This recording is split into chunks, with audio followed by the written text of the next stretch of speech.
po si Eloisa P. Comares at ito po ang aking ulat tungkol sa isyong pang-aabuso sa No Limit Tangere, Kabanata 10.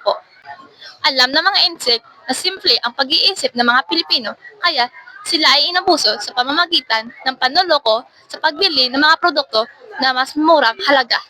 Alamin natin kung paano ito maiwasan. Una, mag-aral tayo tungkol sa pang-aabuso para malaman natin ang dapat at hindi dapat gawin. Pangalawa, sumali tayo sa mga programa na tumutulong sa mga biktima ng pang-aabuso. Matulungan din natin sila at matututo rin tayo. Salamat sa pagkikinig! Sana may natutunan kayo. Ako po ay si Elisa P. Comades. Hanggang sa muli!